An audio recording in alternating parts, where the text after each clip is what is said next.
السلام عليكم ورحمة الله تعالى وبركاته. أعوذ بالله من الشيطان الرجيم. بسم الله الرحمن الرحيم.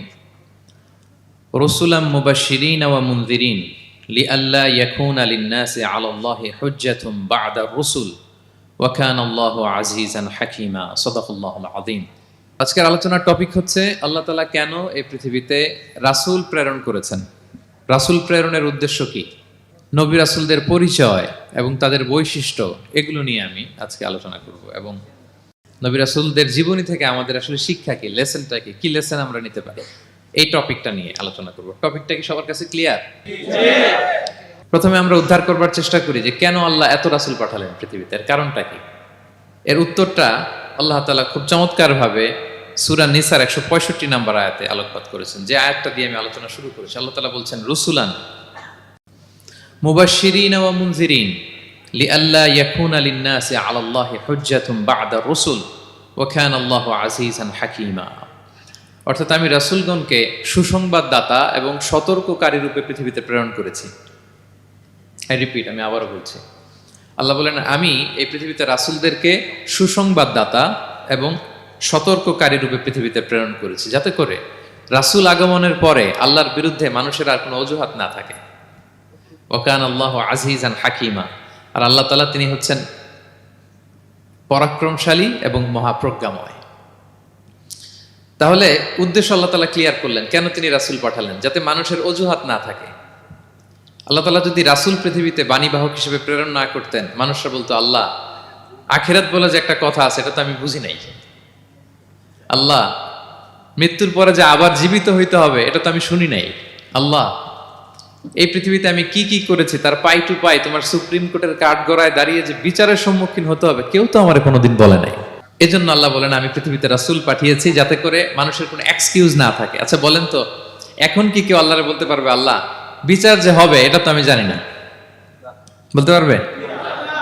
আল্লাহ আখিরাত বলে যে একটা কথা আছে, পুনরুত্থান, পুনর্জীবিত হইতে হবে, আবার বিচারের সম্মুখীন হইতে হবে, জান্নাত জাহান্নাম আছে, এগুলো তো কোনোদিন আমি শুনি নাই। এই কথা, এই এক্সকিউজ তোলার কোনো সুযোগ কি আর আছে? No excuse will be granted that day, dear brothers and sisters. সেদিন কোনো এক্সকিউজ আল্লাহ তাআলা গ্রহণ করবেন না, কারণ আল্লাহ তাআলা রাসূলদেরকে প্রেরণ করেছেন। তারা আমাদেরকে বিস্তর বর্ণনা করে জানিয়ে গিয়েছে। এবং কেন রাসূলদেরকে প্রেরণ করেছেন, আল্লাহ বলেন যে দুইটা প্রাইম রেসপন্সিবিলিটি দিয়ে আমি রাসূলদেরকে প্রেরণ করেছি। এক নাম্বার মুবাশশিরিন, তারা সুসংবাদদাতা। তারা আমাদেরকে জানিয়েছে এই পৃথিবীতে যদি আমরা ভালো কাজ করি, এক আল্লাহর ইবাদত করি, কারো হক নষ্ট না করি, তাহলে আমরা জান্নাতে যেতে পারবো। জান্নাতের সুসংবাদ তারা দেন। They are the bearer of glad tidings, they are the bearer of paradise. তারা জান্নাতের সুসংবাদদাতা। রাসূলদের দুই নাম্বার প্রাইম রেসপন্সিবিলিটি হচ্ছে মুনজিরিন, তারা সতর্ককারী। তারা আমাদেরকে এই মর্মে সতর্ক করেছেন যে পৃথিবীতে যদি আল্লাহর ইবাদত না করে শিরক করো, বেদাত করো, এই পৃথিবীর বুকে যদি ফাসাদ করো, যদি সীমা লঙ্ঘন করো, যদি অন্যের অধিকার নষ্ট করো, তাহলে তোমাদেরকে জাহান্নামের আযাব ভোগ করতে হবে। ঠিক কিনা? তাহলে দুইটা প্রাইম রেসপন্সিবিলিটি। রাসূলরা হচ্ছেন মুবাশশিরিন, সুসংবাদদাতা, জান্নাতের সুসংবাদ দিয়েছেন। তারা ভালো কাজ করলে জান্নাতে যাওয়া যাবে।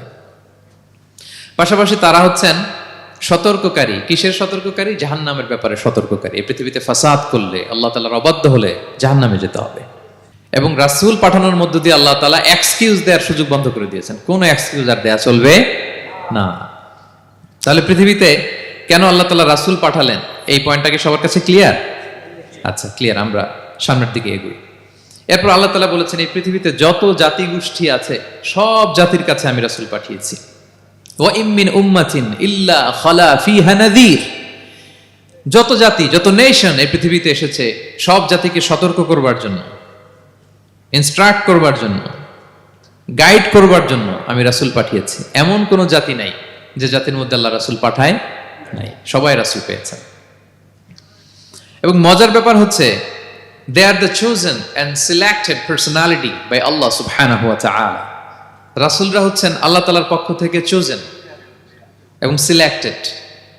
রাসূলদেরকে সিলেক্ট করেছে কে? আল্লাহ। তিনি বলেন ওয়া ইন্নাহুম ইনদানা লামিনাল মুস্তাফাইনাল আখিয়া। নবীরা হচ্ছে আমার কাছে মনোনীত, আমি তাদেরকে মনোনীত করেছি এবং তারা হচ্ছে সর্বশ্রেষ্ঠ মানুষ। তার মানে এই আয়াত থেকে বোঝা গেল নবীরা সিলেক্টেড, তারা ইলেক্টেড না। ইলেকশন করে নবী হওয়া যায় না, নবী সিলেক্টেড এর মাধ্যমে হইতে হয়, সিলেকশনের মাধ্যমে। আর সিলেক্ট করেন কে? চুজ করেন কে? ইলেকশন করে নবী হওয়া যায়?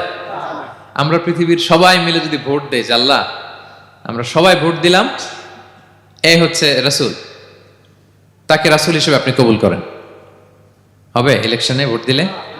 আমাদের সাথে যদি ম্যানকাইন্ডের সাথে জিন কাইন্ডও যুক্ত হয়, জিনেরাও যদি বলে আল্লাহ আমরাও আছি, আমরাও দিলাম একটা করে ভোট, হবে রাসূল হবে?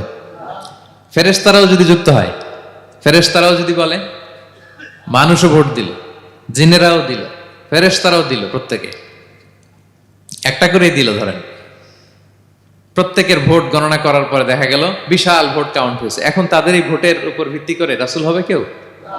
হবে? কারণ নবী ইলেকশনে হওয়া যায় না, নবী হয় সিলেকশনে। আর সিলেক্ট করেন কে? আল্লাহু ইয়ালামু হাইসু ইয়াজআলু রিসালাতাহু। কাকে রাসূল বানাবেন, কাকে তিনি নবী হিসেবে অ্যাপয়েন্ট করবেন, এটা তিনিই জানেন। শুধুমাত্র কেবলমাত্র একমাত্র আল্লাহ তাআলা সোললি এটাকে কন্ট্রোল করেন। কেউ চাইলে কারো ভোটে, কারো ইলেকশনে নবী হওয়া যায় না। নবীরা হচ্ছেন সিলেক্টেড, চুজেন পার্সোনালিটি বাই আল্লাহ সুবহানাহু ওয়া তাআলা। তাহলে নবীরা নির্বাচিত নন, ওনারা মনোনীত। নবীরা কি নির্বাচিত? নবীরা মনোনীত। এখন কতজন নবী রাসূল আল্লাহ তাআলা পাঠিয়েছেন? আল্লাহ তাআলা সুস্পষ্ট করে জানাননি কতজন। কিছু কিছু হাদিস থেকে পাওয়া যায় লক্ষাধিক রাসূল, নবী এবং রাসূল আল্লাহ তাআলা পৃথিবীতে পাঠিয়েছেন। কিন্তু কোরআন আল কারিমে এই লক্ষাধিক নবী রাসূলের সবার কথা আল্লাহ তাআলা আমাদেরকে শোনাননি। আল্লাহ তাআলা মাত্র 25 জন রাসূলের কথা আমাদেরকে শুনিয়েছেন। কতজন? 25 জনের কথা আল্লাহ তাআলা শুধু আমাদেরকে বলেছেন, বাকিদের কথা বলেন নাই। কতটুকু আমাদের বলা দরকার এটা আমাদের চেয়ে ভালো জানেন কে? আল্লাহ ভালো জানেন। আল্লাহ তাআলা ভালো জানেন কতটুকু আমাদেরকে জানাতে হবে। যত রাসূল তিনি পাঠিয়েছেন, যত নবী পাঠিয়েছেন, সবার কথা যদি আল্লাহ কোরআনে বলতেন, তাহলে কোরআন কি মাত্র 611 পৃষ্ঠার একটা বই হতো? 10 খণ্ড, 15 খণ্ড, 20 খণ্ড। তখন আমরা হাফেজ হতে পারতাম? হ্যাঁ, আমরা হাফেজ তরিকুল ইসলাম পাইতাম তখন? হ্যাঁ, তাকরিম পাইতাম? তখন তো হাফেজ হওয়া যেত না। এটা যদি 15 খণ্ড, 20 খণ্ডের বিশাল ভলিউম হয়, হাফেজ হওয়া যেত না। এজন্য আল্লাহ তাআলা সব নবীদের কথা আমাদেরকে শোনায় নাই, মাত্র 25 জন নবীর কথা কোরআনে আল্লাহ শুনিয়েছেন। কতজন? আল্লাহ বলেন রুসুলান কদ কসাসনাহুম আলাইকা মিন ক্বাবলু ওয়া রুসুলান লাম নাকসুসহুম আলাইক। নবী হে, অনেক রাসূলের কথা আপনাকে শুনিয়েছি, আবার অনেক রাসূলের কথা আমি শোনাই নাই। যাদের কথা শোনানোর প্রয়োজন মনে করেছি তাদের কথাই আমি শুনিয়েছি। তাহলে আমরা বুঝলাম কোরআনে বর্ণিত হয়েছে কয়জন নবী রাসূলের নাম? সবাই বলবেন আওয়াজ করে, কয়জন? 25 জন। এবং এই 25 জন নবীর মধ্য থেকে 6 জনের নামে আল্লাহ 6টা সূরা ডেডিকেট করেছেন কোরআনে, 6টা সূরা উৎসর্গ করেছেন। সূরা ইউনুস, সূরা ইউসুফ, সূরা ইব্রাহিম, সূরা মুহাম্মদ, সূরা নূহ, সূরা হুদ। 6 জন নবী। কয়জন নবী? 6 নবীর নামে আল্লাহ তাআলা 6টা সূরা ডেডিকেট করেছেন। এবং এই যত নবী আল্লাহ তাআলা পাঠিয়েছেন, সব নবীর উপর ঈমান আনা আবশ্যক। হ্যাঁ, it's compulsory to believe in every messenger sent by Allah subhanahu wa ta'ala to validate our faith. আমাদের ঈমানটাকে প্রিজার্ভ করার জন্য সব নবীর উপর আমাদের ঈমান আনতে হবে, সব নবী। আমরা যে ঈমান আনি, ঈমানে মুফাসসাল, যেখানে 7টা বিষয়ের উপর বিস্তারিত ঈমানের যে ঘোষণা আমরা দেই, আমরা তো বলি যে ঈমানে একটা মুজমাল আর একটা কি মুফাসসাল। ঈমানে মুফাসসালে 7টা বিষয়ের প্রতি ঈমান আনতে হয়। আমানতু বিল্লাহি ওয়া মালাইকাতিহি ওয়া কুতুবিহি, তারপরে ওয়া রুসুলিহি, পাইছেন? ওয়াল ইয়াউমিল আখিরি ওয়া বিল কদরি খাইরিহি ওয়া শাররিহি মিনাল্লাহি তাআলা ওয়াল বা'সি বা'দাল মাউত। এই 7টা বিষয়ের উপর বিস্তর ঈমান আমাদেরকে আনতে হয়। এই 7টার মধ্যে রাসূলদের ব্যাপার আছে না নাই? রাসূলদের উপর ঈমান আনতে হবে। যদি না আনি তাহলে আরকানুল ঈমান পূর্ণ হলো না, আমার ঈমান পরিপূর্ণ হবে না। তাহলে রাসূলদের উপর পূর্ণাঙ্গ ঈমান আনা এটা আবশ্যক। এবং এই সকল নবী এবং রাসূলদের একটাই ধর্ম ছিল। ধর্মটার নাম কি? সবাই বলুন, কি নাম? সবার একটাই ধর্ম, সব নবীর একটাই ধর্ম। কারণ আল্লাহর কাছে মনোনীত ধর্ম কয়টা? একটা। ইন্নাদ দীনা ইনদাল্লাহিল ইসলাম। আল্লাহর কাছে মনোনীত একটাই ধর্ম, সেটা হচ্ছে ইসলাম। এই যে ইহুদি বলে, নাসারা বলে, এগুলো ধর্ম না, এগুলো বংশ, গোষ্ঠী, জাতির নাম অনুসারে নামকরণ করা হয়েছে। যেমন নাসারা এসেছে, ঈসা আলাইহিস সালামের মা মারিয়াম ফিলিস্তিনের নাসিরিয়া শহরে জন্মগ্রহণ করেছেন। নাসিরিয়া, ওইখান থেকে আসছে নাসারা। ইয়াকুব আলাইহিস সালামের 10 ছেলে, এই 10 ছেলের মধ্যে থেকে এক ছেলের নাম হচ্ছে ইয়াহুদা। এই ইয়াহুদা থেকে এসেছে ইহুদি। কিন্তু সব নবীর ধর্ম একটা। আওয়াজ করে বলুন তো সবাই, সেটা কি? ইসলাম। সবার ধর্ম একটা ছিল ইসলাম। বিষ্ণু ইসলাম বলেন ওয়াল আম্বিয়াউ ইখওয়াতুন লিআল্লাতিন, সেই বুখারীর বর্ণনা, নবীগণ হচ্ছে একে অন্যের বৈমাত্রেয় ভাইয়ের মতো। বৈমাত্রেয় ভাই মানে মা ভিন্ন কিন্তু বাবা এক, এরকম হয় না? ধরেন আমার বাবা যদি একাধিক বিয়ে করে, তো প্রত্যেক স্ত্রী গর্ভে যদি সন্তান আসে, তো আমরা সবাই তো ভাই, কি বলেন? কিন্তু মা ভিন্ন। মা কি? তবে বাবা এক। নবীদের দৃষ্টান্তটা এরকম, আল আম্বিয়া ও ইখওয়াতুন লিআল্লাত, নবীরা হচ্ছেন বৈমাত্রেয় ভাইয়ের মতো, তাদের মা ভিন্ন কিন্তু বাবা এক। বিষ্ণু ইসলাম বলেন উম্মাহাতুহুম শাত্তা ওয়া দীনুহুম ওয়াহিদ, তাদের শরীয়ত, তাদের বিধিবিধান এটা ভিন্ন ভিন্ন, কিন্তু তাদের দিন কি? এক, সেটা হচ্ছে ইসলাম। সকল নবীর ধর্মের নাম হচ্ছে ইসলাম। যেমন ইব্রাহিম আলাইহিস সালামের ব্যাপারে আল্লাহ তাআলা বলেন মা কানা ইব্রাহিমু ইয়াহুদিয়ান ওয়ালা নাসরানিয়ান ওয়ালাকিন কানা হানিফাম মুসলিমা ওয়া মা কানা মিনাল মুশরিকিন। নবী ইব্রাহিম আলাইহিস সালাম উনি ইহুদিও ছিলেন না, নাসারাও ছিলেন না, উনি একনিষ্ঠ মুসলিম ছিলেন। কি ছিলেন? আল্লাহ নবী ইউসুফ আলাইহিস সালাম উনি সবসময় আল্লাহর কাছে দোয়া করতেন, আল্লাহ তাওয়াফানি মুসলিমান ওয়াল হিকনি বিসসালিহিন, আল্লাহ তুমি আমাকে মুসলিম হিসেবে মৃত্যু দিও আর সৎকর্মশীলদের সাথে অন্তর্ভুক্ত করে নিও। তো উনি মুসলিম না হলে এই দোয়া করতেন, আল্লাহ মুসলিম হিসেবে মৃত্যু দিও। সুলাইমান আলাইহিস সালাম রানী বিলকিসের কাছে একটা চিঠি লিখেছেন। এই চিঠি আবার পাঠিয়েছেন হুদহুদ পাখিকে দিয়ে। হুদহুদ পাখি ঠোঁটে করে এটা কামড় দিয়ে নিয়ে বিলকিসের রাজপ্রাসাদের ভেন্টিলেশনের ভিতর দিয়ে ঢুকে, বিলকিস লাঞ্চ করে বিশ্রাম নিতেছিল, এর বুকের উপরে চিঠিটা রেখে ফুরুত করে উড়াল দিছে হুদহুদ। খুলে দেখে অদ্ভুত এক চিঠি, ইন্নাহু মিন সুলাইমান ওয়া ইন্নাহু বিসমিল্লাহির রহমানির রহিম। তো বিলকিসকে উদ্দেশ্য করে সাল্লাল্লাহু আলাইহি ওয়াসাল্লাম বলেছিলেন আল্লাহ তাআলু আলাইয়া ওয়াতুনি মুসলিমিন, বিলকিস অবাধ্য হয়েও না, বাড়াবাড়ি করো না, মুসলিম হয়ে আমার কাছে ফিরে আসো। কোন নবী বলছেন? তো উনি যদি মুসলিম না হতেন, উনি মুসলিম হওয়ার আহ্বান করতেন? প্রিয় ভাইরা, তাহলে সব নবীর ধর্ম একটা, সেটা কি? ইসলাম। সব নবী একই ধর্মের অনুসারী ছিলেন। এ পর্যায়ে আমরা কমন প্রফিটিক ফিচার্স, 10টা কমন ফিচার আছে যেটা সব নবীদের ক্ষেত্রে প্রযোজ্য। সব নবীদের ক্ষেত্রে এই ফিচারগুলো পাওয়া যায়। এই 10টা কমন ফিচার নিয়ে আলোচনা করব ইনশাআল্লাহ। এই 10টা কমন ফিচারের 1 নম্বর হচ্ছে আল ওয়াহি। সকল নবীকে আল্লাহ তাআলা ওহী পাঠিয়েছেন, রেভেলেশন, প্রত্যাদেশ। ওহী মানে সিক্রেট মেসেজ, যেটা নবী শোনে আর আল্লাহ জানে, দুনিয়ার মানুষ এটা শোনে না। নবীরা বললে কেবল শোনে। সুবহানাল্লাহ বলেন। সব নবীকে আল্লাহ এই ওহীটা পাঠিয়েছেন। জিবরাইল আলাইহিস সালাম মারফত ওহী পাঠিয়েছেন, অথবা সরাসরি কিতাব পাঠিয়েছেন, কিংবা সহিফা পাঠিয়েছেন। আল্লাহ তাআলা ইরশাদ করছেন ইন্না আওহাইনা ইলাইকা কামা আওহাইনা ইলা নূহি ওয়ান নাবিয়িনা মিন বাদি। নবী নূহ আলাইহিস সালামের পরে সব নবীদের কাছে আমি যেমনি ওহী পাঠিয়েছি, আপনার কাছেও আমি এভাবে ওহী পাঠিয়েছি। সব নবীদের কাছে আমি এভাবে ওহী পাঠিয়েছি। সূরা বাকারার শুরুতে মুত্তাকিদের সংজ্ঞা দিতে যে আল্লাহ তাআলা বলেন ওয়াল্লাযীনা ইউমিনুনা বিমা উনজিলা ইলাইকা ওয়া মা উনজিলা মিন ক্বাবলিক ওয়া বিল আখিরাতি হুম ইউকিনুন। মানে নবী হে, মুত্তাকি তো তারা যারা আপনার উপর যে কিতাব নাজিল হয়েছে এটার উপরও ঈমান আনে, ওয়া মা উনজিলা মিন ক্বাবলিক, এর আগে যত কিতাব নাজিল হয়েছে তার উপরও ঈমান আনে। তা আমরা যদি শুধু কোরআনের উপর ঈমান আনি হবে? তার আগে যত কিতাব, আসমানি কিতাব নাজিল হয়েছে এগুলোর উপরও ঈমান আনার দরকার আছে না নাই? বলেন বলেন। তাওরাতের উপর ঈমান আনতে হবে, জাবুর, ইনজিল, সুহুফে ইব্রাহিম ও মূসা সবগুলোর উপর ঈমান আনতে হবে। তো এই ওহীগুলো আল্লাহ তাআলা নাজিল করেছেন। তাহলে 1 নাম্বার কমন ফিচার হচ্ছে আল্লাহ তাআলা ওহী পাঠিয়েছেন, সব নবীকে ওহী দিয়েছেন। 2 নাম্বার ফিচার হচ্ছে same language of the people. নবীকে আল্লাহ তাআলা যেই জাতিগোষ্ঠীর কাছে পাঠিয়েছেন তিনি ওই জাতির ভাষাতেই কথা বলেছেন। ধরেন মালয় এলাকাতে যদি আল্লাহ নবী পাঠান আর ওই নবী যদি আরবিতে কথা বলে, তা আমাদের মালয়েশিয়ান ভাইরা বুঝবে?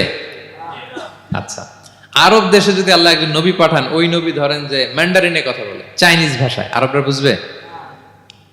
চায়নাতে ধরেন আল্লাহ তাআলা এক নবী পাঠালো, সে ওখানে যে হিন্দি ভাষায় কথা বলে, চাইনিজ লোকেরা বুঝবে না। তাহলে যেই জাতির কাছে আল্লাহ পাঠাইছেন ওই জাতির ভাষা দিয়ে আল্লাহ নবীকে পাঠাইছেন। সুবহানাল্লাহ। আল্লাহ তাআলা ইরশাদ করেন ওয়ামা আরসালনা মির রাসূলিন ইল্লা বিলিসানি কওমিহি লিউবাইয়িনা লাহুম। আল্লাহ তাআলা যত রাসূল পৃথিবীতে প্রেরণ করেছেন, বিলিসানি কওমি, যে জাতির কাছে প্রেরণ করেছেন ওই জাতির ভাষায় প্রেরণ করেছেন, যাতে করে নবীর কথা এরা বুঝে। নবীরা এসেছেন বাণীবাহক হয়ে, এখন এই বাণী যদি বুঝতে না পারে তাহলে কাজ হবে?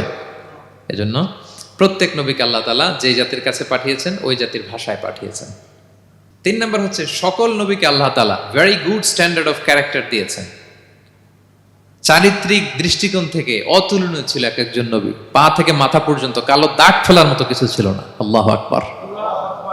মাসুম ছিলেন। আহলুস সুন্নাহ ওয়াল জামাআর আকীদা হচ্ছে প্রত্যেক নবী ছিলেন মাসুম, কোনো গুনাহ করেন নাই, নিষ্পাপ প্রতিটা নবী। সর্বোত্তম চরিত্র দিয়ে আল্লাহ তাআলা, অনুপম চরিত্র দিয়ে আল্লাহ তাআলা তাদেরকে পাঠিয়েছেন। আল্লাহ তাআলা বলেন, ওয়া ইন্নাকা লাআলা খুলুকিন আযীম, and verily you are on a very good standard of character. নবী হে, আপনি চমৎকার একটা ক্যারেক্টারের উপর প্রতিষ্ঠিত। আপনার আচরণের মতো, ক্যারেক্টারের মতো আচরণ অতুলনীয়, পৃথিবীতে দ্বিতীয়টা খুঁজে পাওয়া যায় না, ঠিক কিনা? কারণ নবীরা যদি মডেল হন, তাদের আচরণ যদি ভালো না হয়, তাহলে মানুষ কি তাদেরকে গ্রহণ করবে? মানুষ তো তাদের কাছ থেকে শিখবে, জানবে। তো জন্য তাদের আচরণ চমৎকার হওয়ার দরকার আছে না নাই? চমৎকার আচরণ, চমৎকার চারিত্রিক মাধুর্য দিয়ে আল্লাহ তাআলা পৃথিবীতে এক একজন নবীকে প্রেরণ করেছেন। সব নবীরা ভেরি গুড স্ট্যান্ডার্ড অফ ক্যারেক্টারের অধিকারী ছিল। 4 নম্বর হচ্ছে প্রত্যেক নবীকে আল্লাহ তাআলা মিরাকেল দিয়েছেন, মানে মুআজিজা, as a proof of their prophethood. তাদের নবুয়তির প্রমাণ হিসেবে আল্লাহ তাআলা তাদেরকে মিরাকেল দিয়েছেন, মুআজিজা। যেমন সালেহ আলাইহিস সালামকে আল্লাহ তাআলা মুআজিজা দিয়েছিলেন। তার জাতির কাছে যখন তিনি দাওয়াত দিলেন, তারা বলল, সালেহ তুমি যে নবী এটা আমরা বুঝবো কি করে? এক শর্তে আমরা তোমার উপর ঈমান আনতে পারি। সাল্লাল্লাহু আলাইহি সাল্লাম বললেন, কি শর্ত?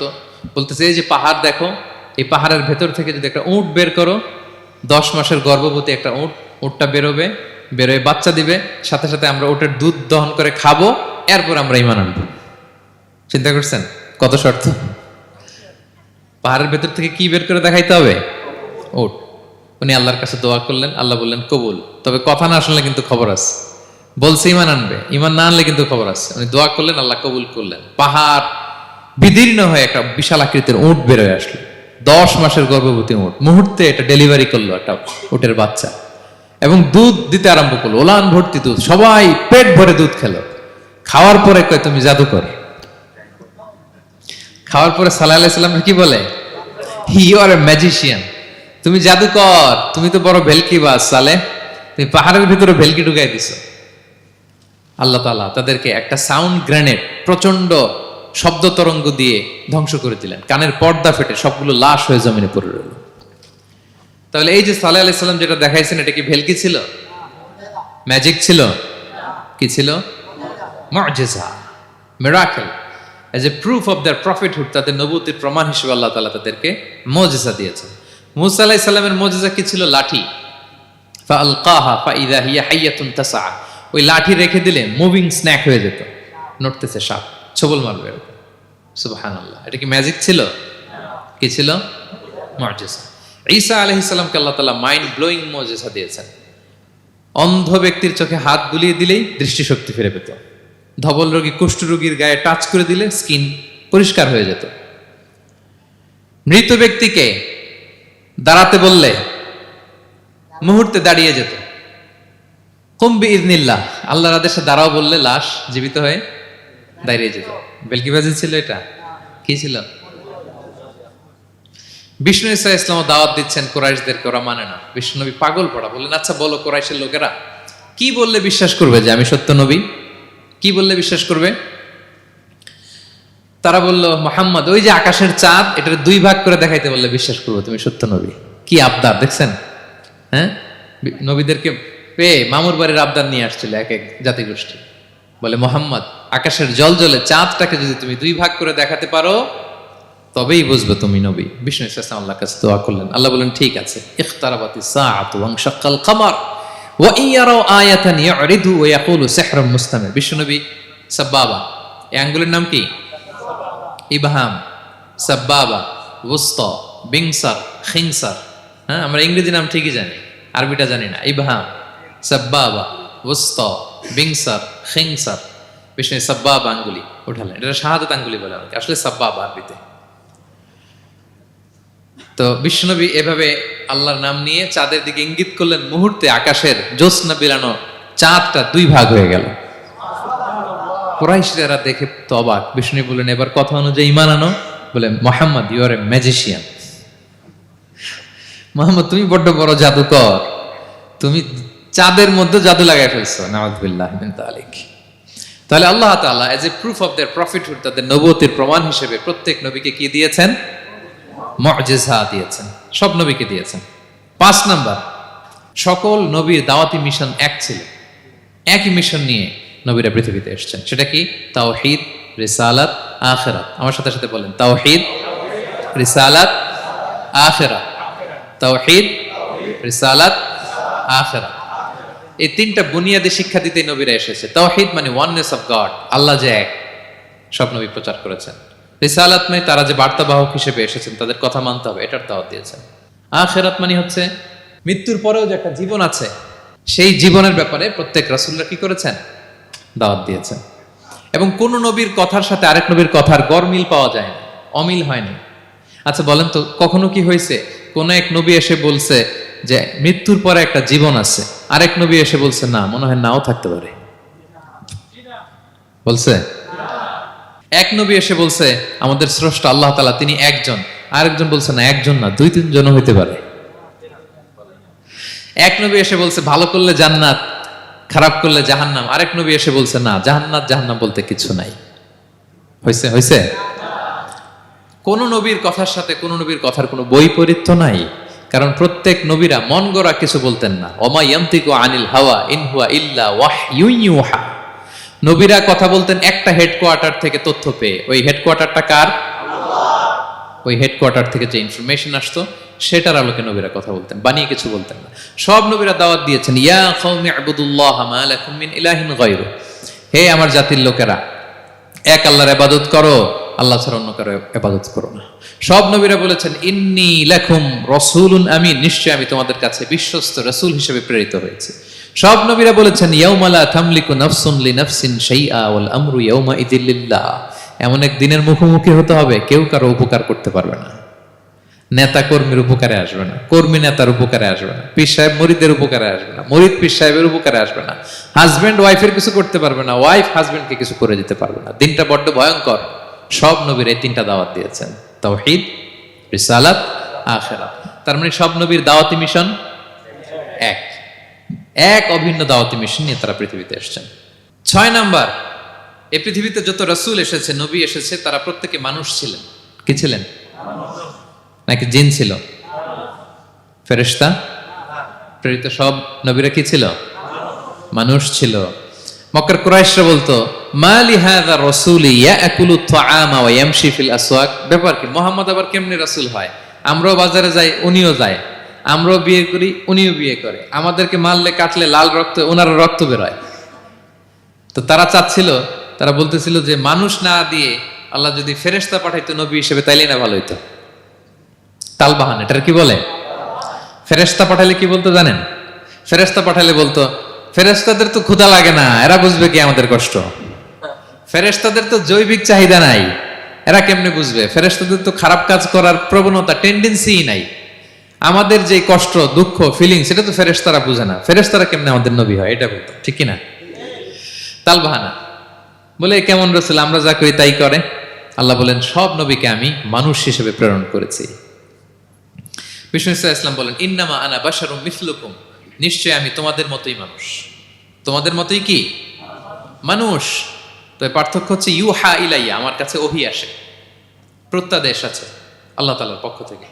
তাহলে 6 নম্বর যেই কমন ফিচার আমরা জানলাম, আল্লাহর পাঠানো সবগুলো নবী এবং রাসূল তারা কি ছিলেন? সবাই বলুন, তারা কি ছিলেন? মানুষ ছিলেন। 7 নম্বর কমন ফিচার হচ্ছে আল্লাহর পাঠানো সব নবী এবং রাসূলরা ওনারা পুরুষ ছিলেন। কি ছিলেন? কোন নবী কি নারী ছিল বলেন তো? হ্যাঁ, নারী নবী আছে? নাই। নবী হওয়ার জন্য ম্যাসকুলিনিটি শর্ত, পুরুষ হওয়া শর্ত। কারণ নবীকে অনেক বড় বড় জিনিসের নেতৃত্ব দিতে হবে, মাঝে মাঝে মিলিটারি তৈরি করতে হবে, লিডারশিপ লাগবে, যুদ্ধ পরিচালনা করতে হবে। নারীদের পক্ষে এটা সম্ভব? কঠিন।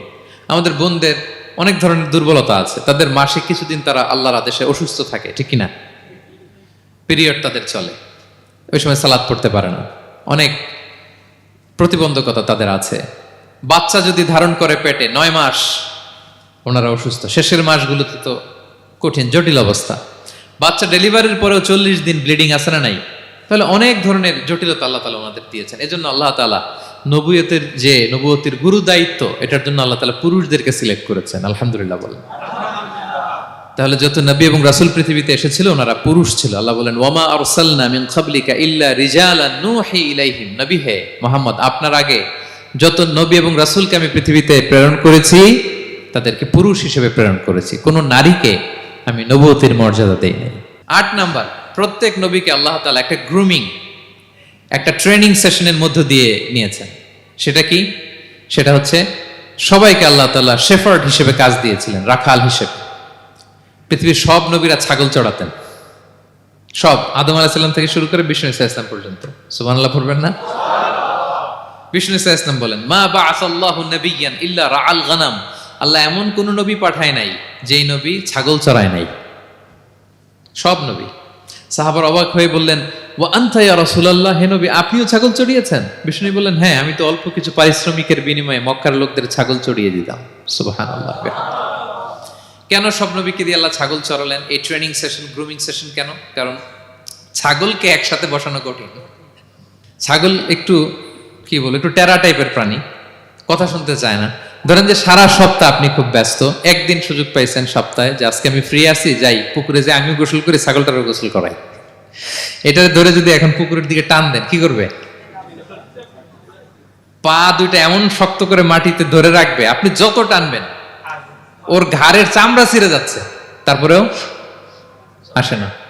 এরপর ছাগলগুলোর একসাথে রাখা কঠিন, একটা নেচে ওদিকে যায়, আরেকটা লাফ দেয় এদিকে, আরেকটা ওইদিকে।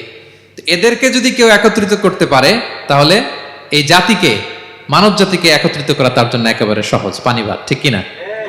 এজন্য আল্লাহ এই মানব গোষ্ঠীর উপর লিডারশিপ কায়েমের আগে ছাগল চড়িয়েছেন।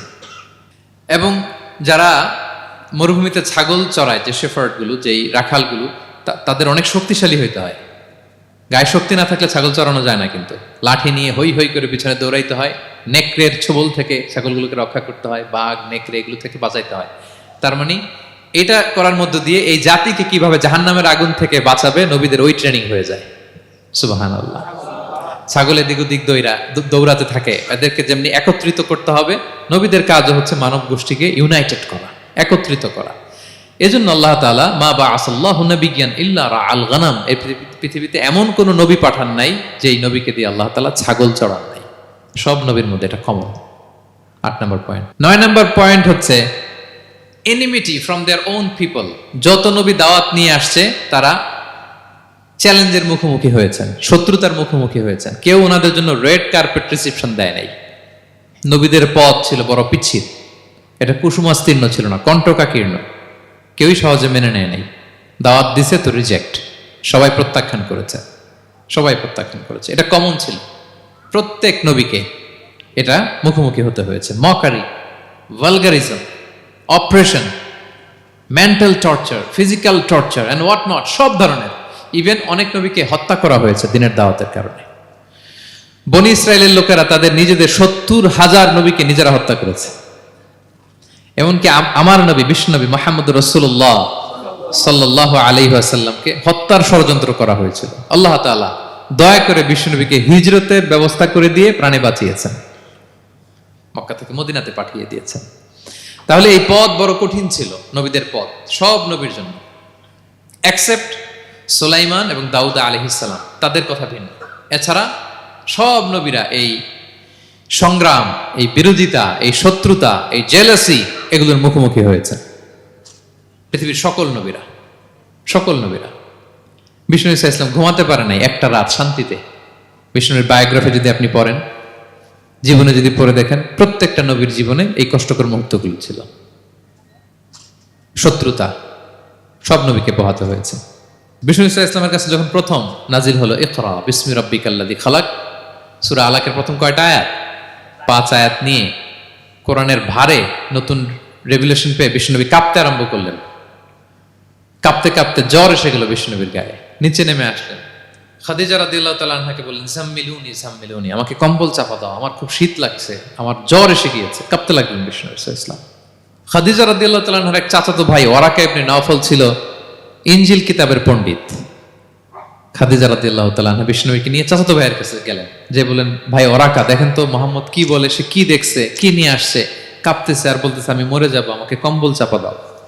ওরাকা বললেন, মোহাম্মদ কে এসেছিল বলতো? বিষ্ণু জিবরাইল ইসলামের বর্ণনা দিলেন। কি বলেছে বলতো? 5 আয়াতের বর্ণনা বিষ্ণু ইসলাম দিলেন। তখন বিষ্ণু ইসলামের কথা শুনে ওরাকা বলল, তোমার কাছে যে এসেছে ওহুয়ান নামুস, মানে জিবরিল, সে সব নবীদের কাছে এসেছে। মোহাম্মদ তুমি নবী হবা, তুমি কি হবা? তুমি নবী হবা, আখিরি নবী হবা তুমি। যে তোমার কাছে এসেছে সে সব নবীদের কাছে ওহী নিয়ে এসেছিল। আর জেনে রাখো মোহাম্মদ, তোমার এলাকার লোকেরা একদিন তোমাকে এলাকা থেকে বের করে দিবে। ভবিষ্যৎবাণী করতেছিলেন।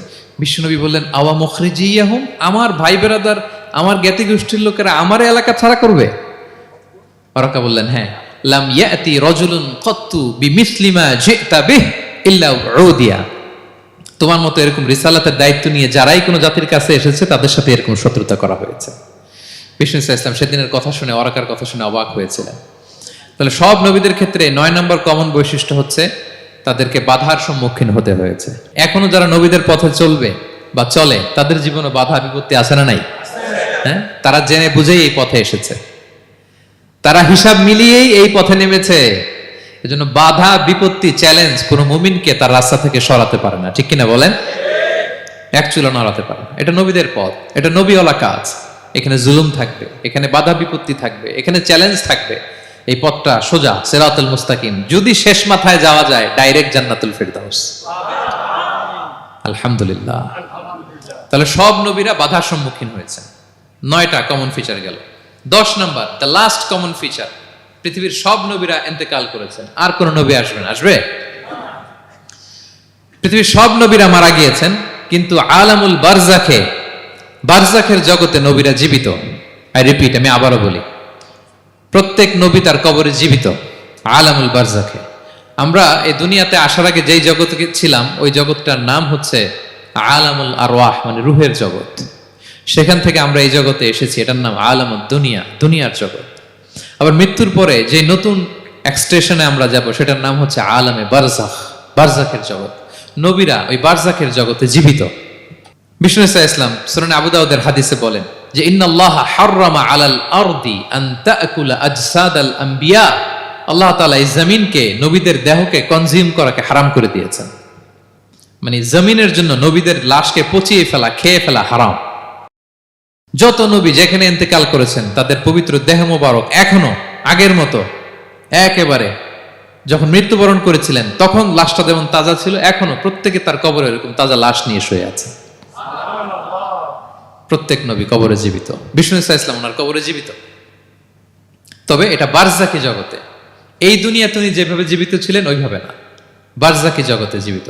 আমরা যখন প্যারা নবীর উপর সালাম পৌঁছাই, দুরুদ পড়ি, প্রত্যেক ফেরেশতা, একটা ফেরেশতা আছে এই দুরুদগুলোকে নিয়ে বিষ্ণুনবীর কাছে পৌঁছায়।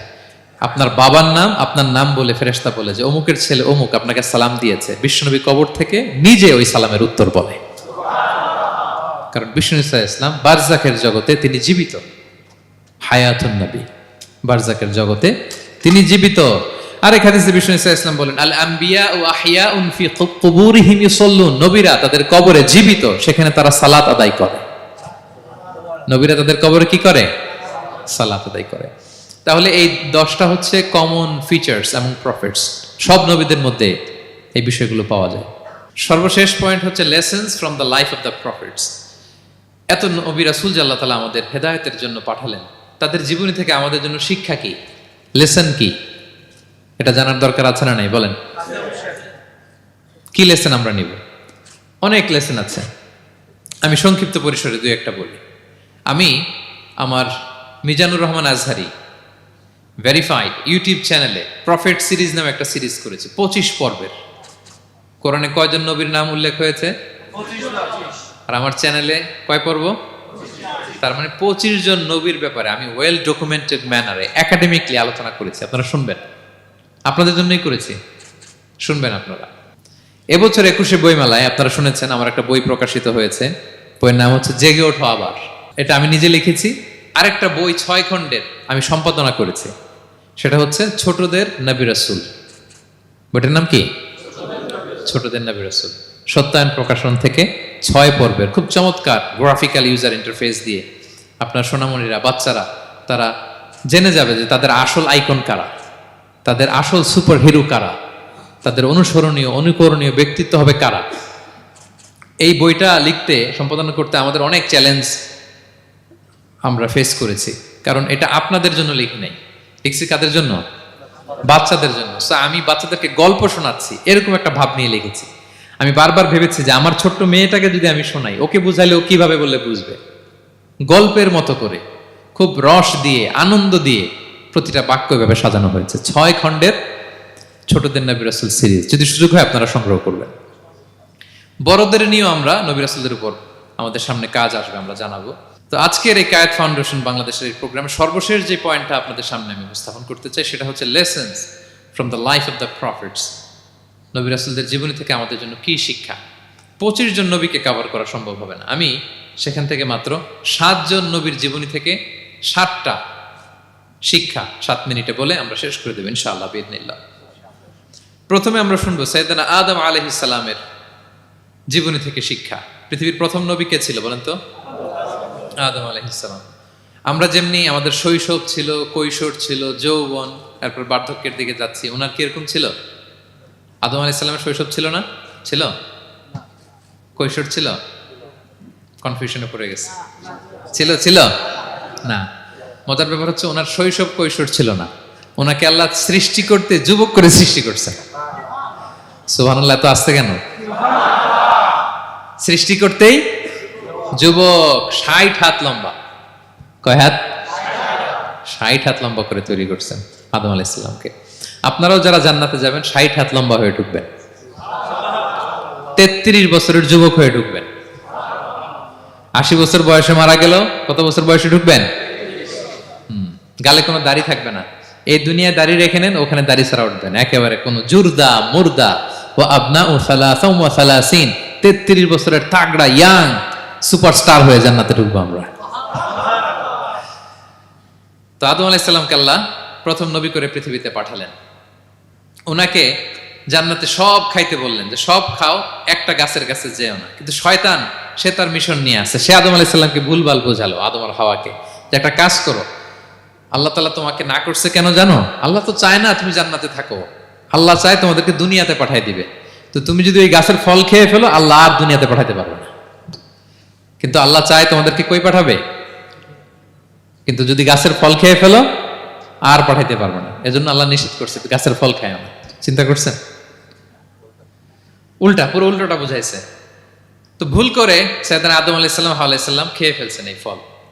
খাওয়ার পরেই আল্লাহ তাআলা পাঠাই দিলেন পৃথিবীতে, যাও জমিনে যাও, এই জান্নাতে আর থাকা যাচ্ছে না। কাঁদতে আরম্ভ করলেন আদম আর হাওয়া আলাইহিস সালাম, কাঁদতে কাঁদতে অনুতপ্ত হয়ে আল্লাহর কাছে দোয়া করলেন।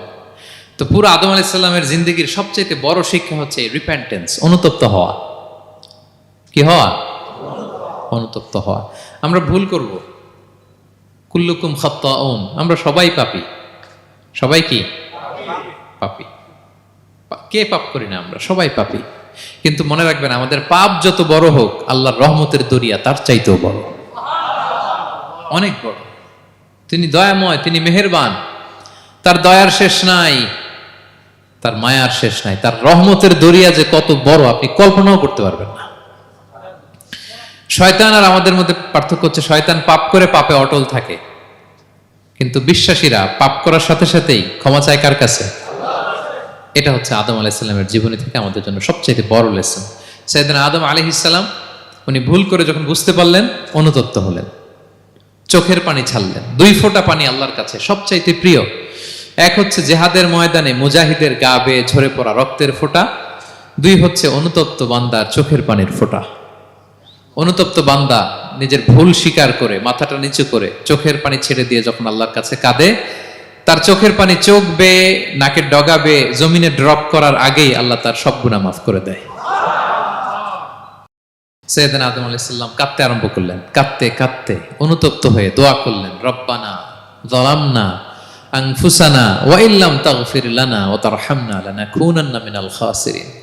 রব্বানা, হে আমাদের রব, যালামনা আনফুসানা, আমরা আমাদের নফসের উপর জুলুম করেছি, ভুল করেছি, অন্যায় করেছি, অপরাধ করেছি। ওয়া ইল্লাম তাগফির লানা, আল্লাহ তুমি যদি ক্ষমা না করো, তুমি যদি মাফ না করো, লানাকুনান্না মিনাল খাসিরিন, আল্লাহ আমরা ধ্বংস হয়ে যাব, আমরা ক্ষতিগ্রস্ত হয়ে যাব, আমরা লুজার হয়ে যাব। এই বাক্যগুলো বলে বলে যখন আল্লাহ তাআলার কাছে দোয়া করলেন, আল্লাহর রহম হলো। আল্লাহ দয়া করে সাইয়েদনা আদম আর হাওয়া আলাইহিস সালামকে ক্ষমা করে দিলেন। ক্ষমা করে আবার জান্নাতের এন্ট্রির ঘোষণা দিলেন যে আবার দুনিয়ার জীবন শেষ করে আসো, যেখান থেকে আসছিলে আবার ওখানে ঢুকতে পারবে। তাহলে আদম আলাইহিস সালামের জীবন থেকে আমরা যে লেসনটা পাই সেটা কি ভাই? বলেন বলেন। অনুতপ্ত হওয়া, রিপেন্টেন্স। আমরাও যদি জীবনে ভুল করি কি করবেন? ভুলের উপর অটল থাকবেন? অনড় থাকবেন? একগুঁয়ে ধরে বসে থাকবেন? সীমা লঙ্ঘন করবেন? আমরা ক্ষমা চাইব। কার কাছে ক্ষমা চাইব? ক্ষমা দেওয়ার জন্য তিনি বসে থাকেন। শেষ রাতে আল্লাহ প্রথম আসমানে চলে আসেন। প্রথম আসমানে এসে ডাকতে থাকেন, আলা মিন মুস্তাগফিরিন আগফির আলা, কে ক্ষমা চাবা? কে পাপ করেছে, জুলুম করেছে, বলো, আমি ক্ষমা দেওয়ার জন্য আসছি। আলা মিন মুস্তারজিকিন আরযুক আলা, কার রিজিকের দরকার, কার চাকরি নাই, কার ব্যবসা মন্দা, আমার কাছে চাও, আমি আল্লাহ বাড়িয়ে দেব। কার কি লাগবে বল, আমি দেব। আল্লাহ তাআলা দেওয়ার জন্য আসছে, আমি নেয়ার জন্য উঠতে পারি না। আমরা যেন আল্লাহ তাআলার কাছে চাই বেশি বেশি, এবং ভুল করলে যেন আমরা অনুতপ্ত হই। ভুল করলে আমরা কি হব? সাইয়েদনা আদম আলাইহিস সালামের জীবন থেকে আমরা এটা শিখলাম। 2 নম্বরে সাইয়েদনা নূহ আলাইহিস সালামের লাইফ থেকে আমরা কি শিখি? ওনার লাইফ থেকে আমরা শিখি হচ্ছে কনসিস্টেন্সি, মানে লেগে থাকা। ভালো কাজের জন্য কি করা? লেগে থাকা। উনি 950 বছর দাওয়াত দিয়েছিলেন ওনার জাতিকে। কয় বছর বলেন তো? 950 বছরের দাওয়াতি কার্যক্রমের ফলে উনি ফলোয়ার জোটাইতে পারছেন কয়জন জানেন? 80 জন। কয়জন? এরাই আমাদের পূর্বপুরুষ। আমরা পৃথিবীর সবাই কিন্তু এদেরই নাতিপুতি।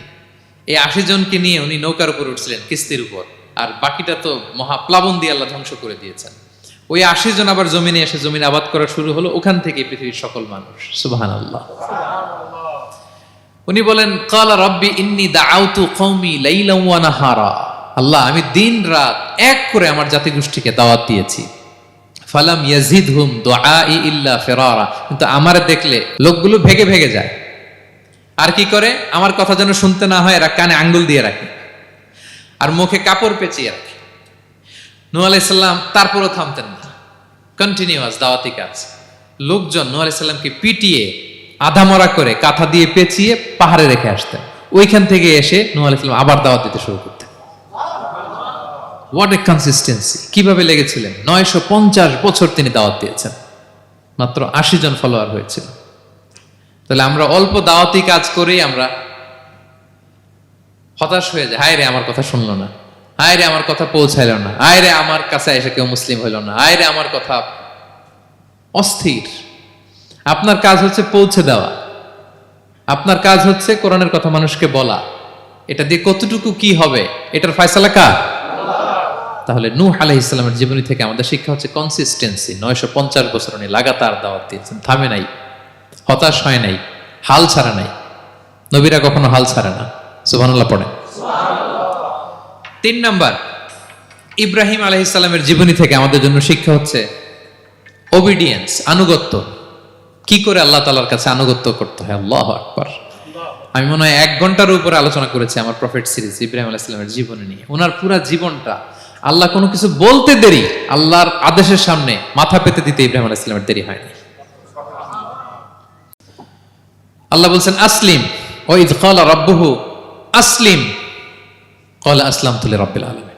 এই ইব্রাহিম সারেন্ডার, কই সারেন্ডার। সুবহানাল্লাহ। ইব্রাহিম আনুগত্য করো, আল্লাহ আনুগত্য করছি।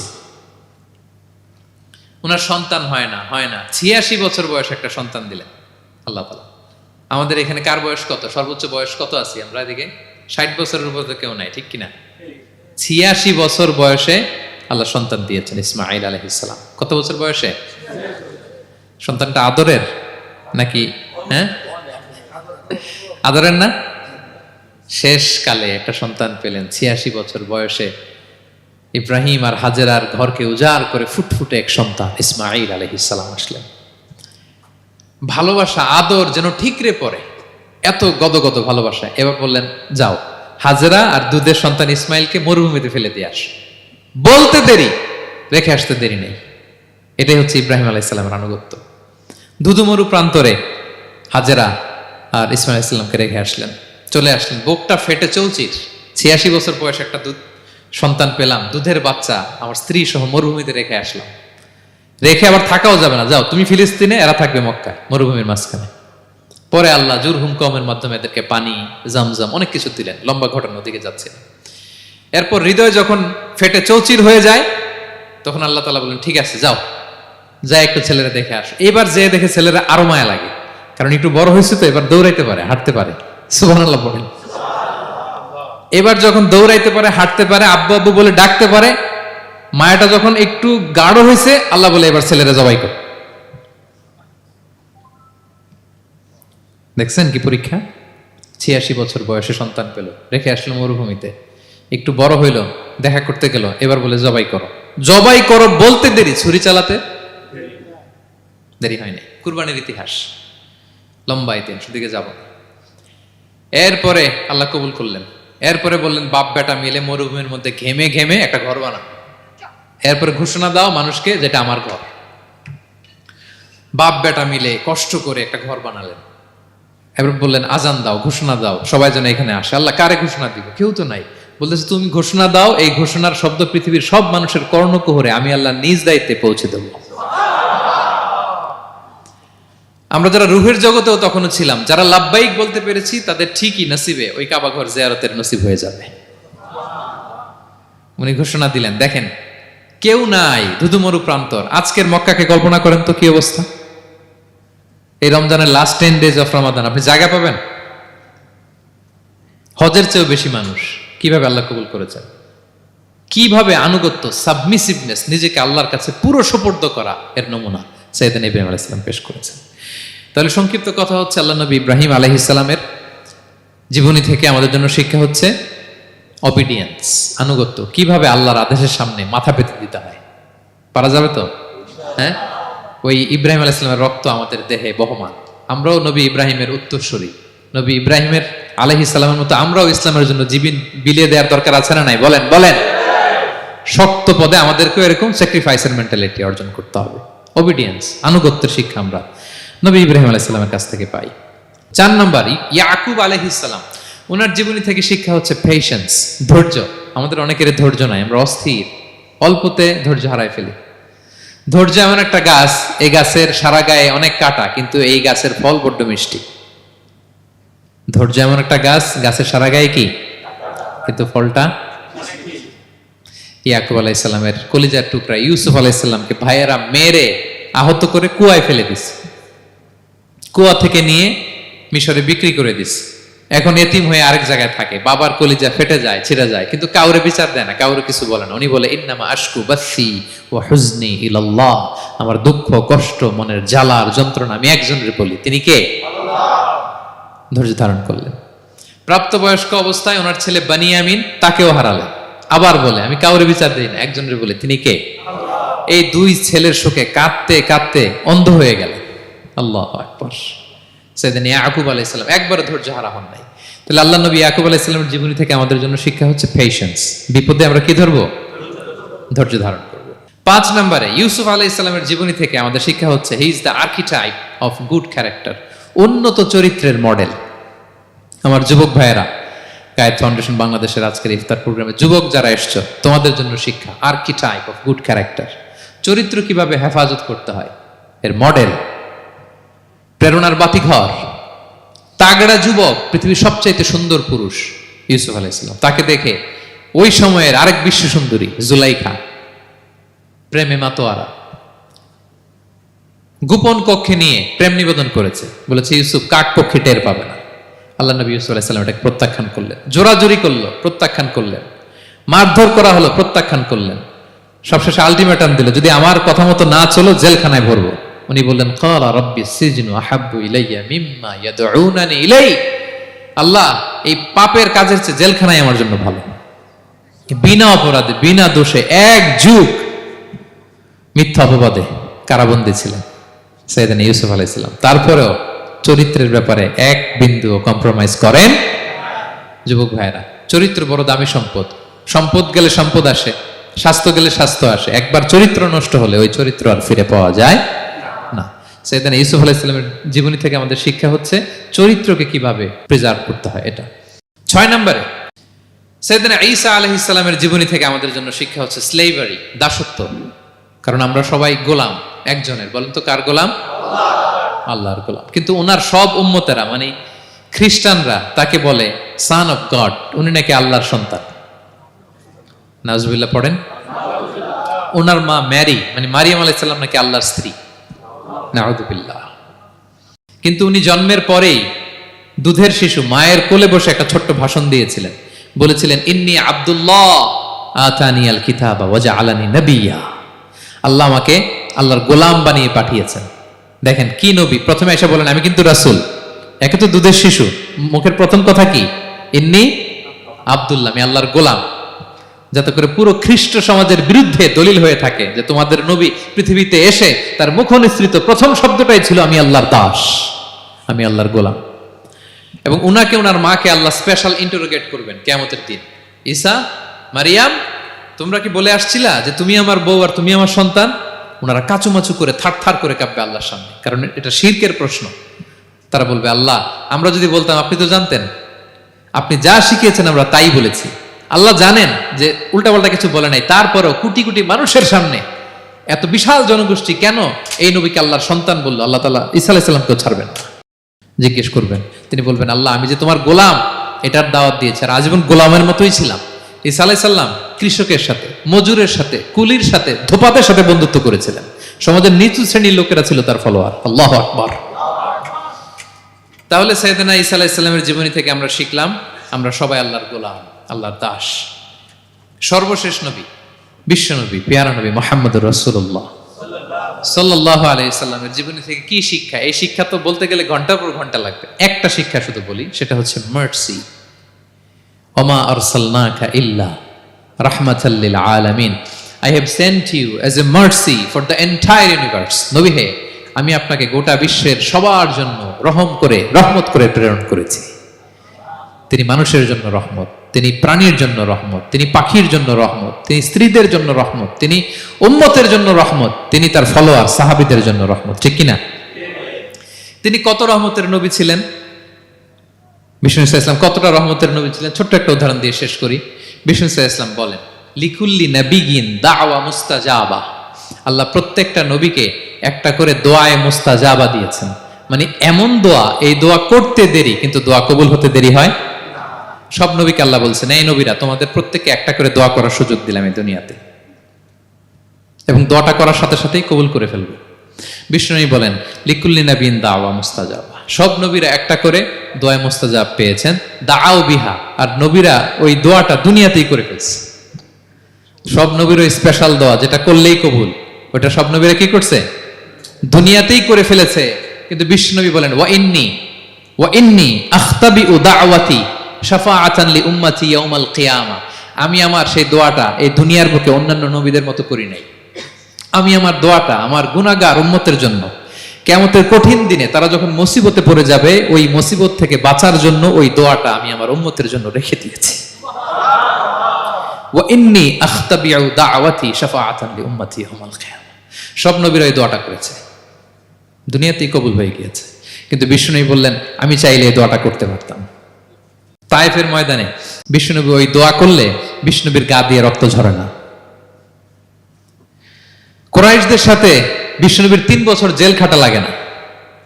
মদিনাতে বিষ্ণুনবী অনেক না খেয়েছিলেন, পেটে পাথর বেঁধেছিলেন, দোয়া করলে জান্নাত থেকে খাবারের বস্তা চলে আসতো, মুহূর্তেই কবুল। জীবনের কোন কঠিন পরিস্থিতিতে বিষ্ণুনবী এই দোয়াটা করে নাই। বিষ্ণু বলেন আমি আমার এই দোয়াটা স্পেশালি আমার গুনাহগার উম্মতের জন্য রেখে দিয়েছি। কিয়ামতের কঠিন ময়দানে আমার গুনাহগার উম্মত যখন বিপদে পড়ে যাবে, তাদেরকে ওই বিপদ থেকে বাঁচানোর জন্য ওই দোয়াটা আমি প্রিজার্ভ করে দিয়েছি। বিষ্ণু ইসলাম আমার জন্য এই দোয়াটা রেখে দিয়েছেন। প্রিয় ভাইয়েরা, এই দোয়াটা আপনার জন্য রেখে দিয়েছেন। বিষ্ণুনবী দোয়াটা আমাদের জন্য রেখে দিয়েছেন। চাইলে এই দুনিয়াতে এই দোয়াটা করতে পারতেন, করেন নাই। সব নবীরা করে ফেলেছেন। এজন্য বিষ্ণুনবীকে বলা হয়েছে ওমা আরসালনাকা ইল্লা রাহমাতাল লিল আলামিন। নবী হে, I have sent you as a mercy for the entire universe. গোটা বিশ্বের জন্য আপনাকে আমি রহমত করে প্রেরণ করেছি। আপনি রহমতের নবী, আপনি দয়ার নবী, মায়ার নবী। বিষ্ণুনবীর জীবনী থেকে শিক্ষা হচ্ছে আমরাও যেন আমাদের অধীনস্থ যারা আছে তাদের প্রতি যেন রহমদিল হই, আমরা আমাদের প্রতিবেশীদের প্রতি যেন রহমদিল হই, আমরা আমাদের ফ্যামিলির সদস্যদের প্রতি যেন রহমদিল হই। এই মার্সি, এই দয়া মায়ার ছোঁয়া যেন বিষ্ণুনবীর উম্মত হিসেবে আমাদের হৃদয়েও থাকে। সবাই পড়ি আমিন। তাহলে সম্মানিত সুধী, নবীদের এই লাইফ লেসন থেকে আমরা যেগুলো শিখলাম এগুলো আমাদের জীবনে বাস্তবায়নের দরকার আছে না নাই? বলেন বলেন। বেশি বেশি নবীদের জীবন চর্চা করবেন তো? প্রফেট সিরিজের যে লেকচারগুলো আপনাদের জন্য রেখেছি আপনারা শুনবেন তো? সবাই ছেলে মেয়েদেরকে নবীদের জীবনী শেখাবেন তো? তারাই হচ্ছে আমাদের রিয়াল হিরো, তারাই হচ্ছে সুপার হিরো, দে আর আওয়ার আইকন।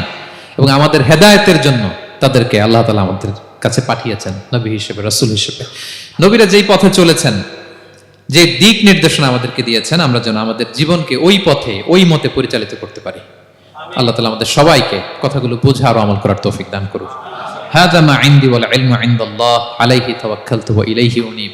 ওয়াসসালামু আলাইকুম ওয়া রাহমাতুল্লাহি তাআলা ওয়া বারাকাতুহু।